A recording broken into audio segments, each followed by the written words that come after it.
I'm going to go into bridge. Remember, bridge is still a great tool to use. Go through all your images. Okay, so here's our friendly neighborhood bridge. I'm going to go down to a folder that I made. The first thing I'm going to play around with is this this shot here. So I might use this as the background for my my project. Right click here and open with Photoshop. It's going to go right into Photoshop with it. Okay, so it's up.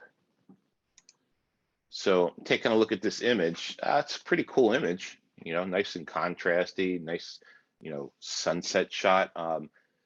What's kind of wrong with it though? Anything wrong with it? Uneven, yeah, horizon's off, okay. Okay, so how do we fix this? How can I fix this uneven horizon? Well, I'm going to show you one cool tool, and if you haven't found it yet, this is a quick and dirty way to straighten out your images. So I'm going to go down it. Notice I've already opened it up, right? It's in Photoshop.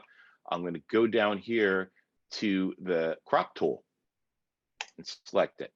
And as soon as I select the crop tool, so this can serve multiple functions. The first thing is I obviously can crop my images. So if I grab this, I can bring it down and make it more of a letterboxy landscape shot. If I want, I can drag it over here and I can make it a portrait shot. So I can basically reframe the shot here.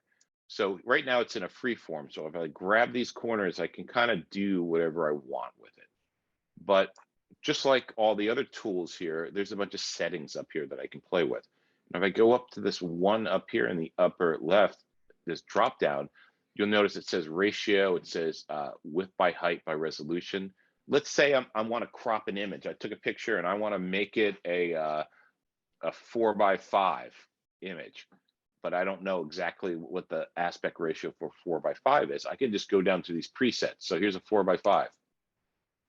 And notice now it already changed it. And as I crop it, it's going to keep that aspect ratio together. So I can resize this. I can move stuff around to kind of find out where I want it.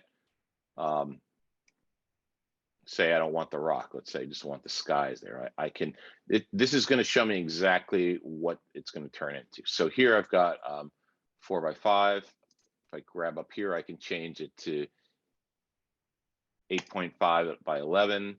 There's plenty of ways I can do this. I can also go up to ratio up here. And if you see, once I'm in ratio, it's 4:5. Let's say make it 4:4. Now I've made a square. So if I just wanted to use this as my background, my starting point, and I want to make it a square, I could set that ratio that way and kind of frame it up that way. And boom, I've made my square. And so if I hit the OK up here, the check mark, it's going to crop my image, and now it's made it into a square format. So that's one down and dirty way to do it. I'm going to go back to my history and go back to open and bring it back to where it was. But let's look at this horizon. How do I fix the horizon? Well, again, I'm going to go back to the tool. Now I'm going to change it back to what I had before, original ratio. So there's a couple ways I can do this. The simplest way, if you notice when I'm moving my mouse around, when I'm on these little grabbers, I can change the aspect ratio and the size of it. But if I go past it, notice it turns into a little, you know, a rocker roller thing here. And then now if I grab it, I can rotate it like that, and I can kind of straighten it out along this grid. And then I'm going to let go. So there's a couple things to notice here. The first thing is when I straighten out an image, it's going to crop and reframe the image so that there's no areas here that are overlapping. So that's one of the things you want to be aware of, that if you're going to crop an image and it's, let's say it's curved or it's on an angle and you want to level it out, when I use this adjustment tool, it's going to zoom in so that there's no pixels missing in the shot.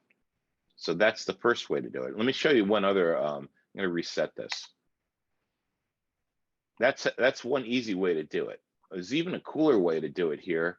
If I go up to this straighten button here and click that, now notice I get this little tool here. And now if I go along the mark at the beginning of the horizon, now if I grab it, drag my mouse and hold it down and draw a line across this horizon right here and let go, it will kind of straighten it out on its own.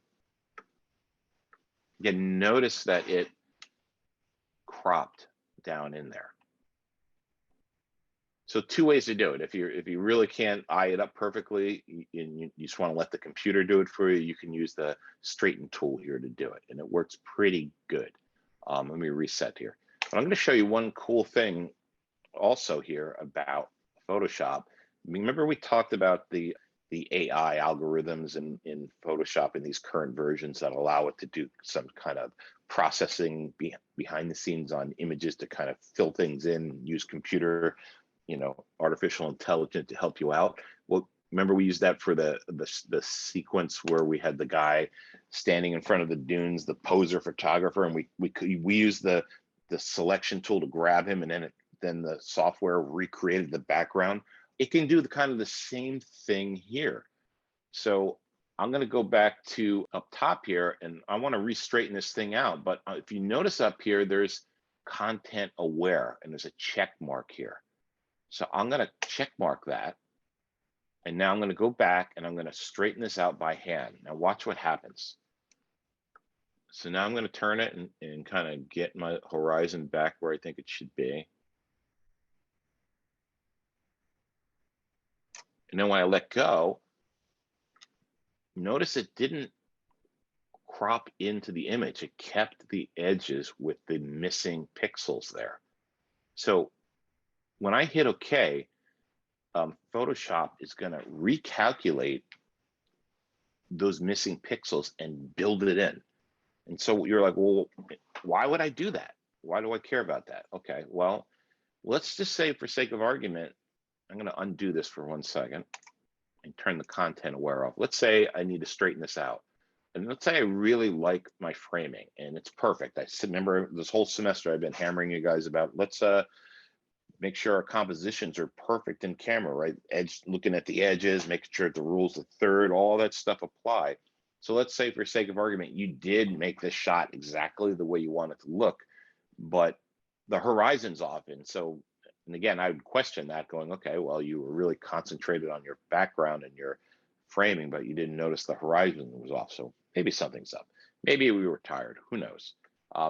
So if I just normally adjust this like this and then let it crop on its own, it's going to zoom in. So let's just say for sake of argument, this tree, I really like the space here where that tree is, but when I straighten it out with the normal mode, it's going to crop in and I might lose this edge here. So if I turn content aware on, it's going to put it back to its original size and have this missing area here. So the trick with this tool is, do I care about the edges? Is my framing so perfect or so exactly the way I want it that I don't want to crop in? So that's the choice you have to make. So if you don't care about it's just about what's in the middle and you're like, yeah, I don't care about the edges. Well, maybe you don't need the content aware and you just leave it off. But if you're like, nope, I really like how the edges line up here and here, I'm going to turn content aware off. And now watch what happens. So now I'm going to hit OK. It's going to start thinking. A little progress bar will come up. And then boom.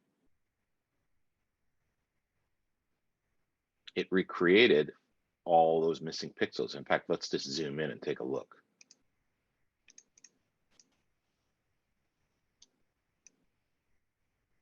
Not too bad.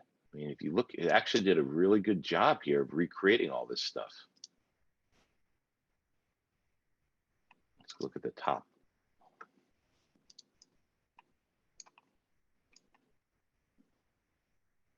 Yep, pretty good.